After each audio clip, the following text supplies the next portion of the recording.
কিছু কথা বলতে বলছে, উনি তো বলেছেন। এখন আসলে সাংবাদিক ভাইরা, প্রিয় সাংবাদিক ভাইরা, প্রিয় উপস্থিতি, এই গ্রামটা অনেক শান্তিপ্রিয় গ্রাম। এই গ্রামে বহু জাতি, বহু বংশ, ধর্ম আমরা খুব সুন্দরভাবে সহাবস্থান করি।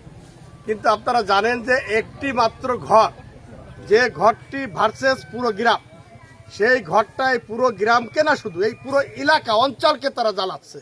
এটা আজকের থেকে না, এটা ধরতে গেলে 100 বছর আগের থেকে, তার বাপদাদাদের আমল থেকে তারা কারোর হাত কাটতেছে, কারোর পা কাটতেছে, কারোর চোখ উঠোচ্ছে।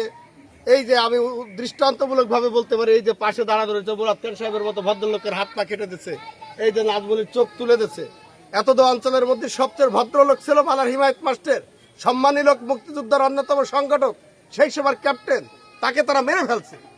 এইভাবে একের পর এক করে যাচ্ছে। আজকে হয়তো আমি সাংবাদিক ভাইদের কাছে এই বক্তব্য দেওয়ার জন্য, ওই সুমনের মতো প্রতিবাদী ছেলে, উদীয়মান ছেলে, তার যে অবস্থা হয়েছে, জানি না কালকে আমার জন্য এরকম অবস্থা অপেক্ষা করছে নাকি তাদের হাতে। কাজেই এখন আমাদের সবাই ঐক্য থাকতে হবে। যেহেতু আইন শৃঙ্খলা বাহিনীর আমাদের এখানে এডিশনাল এসপি সাহেব এসেছিলেন, সার্কেল এসপি সাহেব অত্যন্ত দক্ষ, দূরদর্শী, বিচক্ষণ অফিসার। ওনাকে আমি ব্যক্তিগতভাবে অনেক আগের থেকে চিনি। হ্যাঁ, তা উনি এটাকে দেখার আশ্বস্ত করেছে, উনি ইনশিওর করেছেন, উনি দেখবেন। আমরা ওনার দিকে তাকিয়ে থাকলাম। আমরা আইন শৃঙ্খলা অতীত হাতে তুলে নেই, এখনো নেই, তাদের ইতিহাস নেব না আমরা।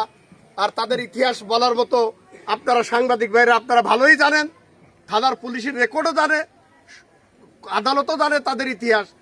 তা তাদের ইতিহাস থেকে তাদের বের করা যাবে কিনা এবং মানুষজন এই এলাকায় শান্তিতে বসবাস করতে পারবে কিনা, এই দায় দায়িত্ব আমি থানা পুলিশের উপর দিয়ে দিলাম। ধন্যবাদ।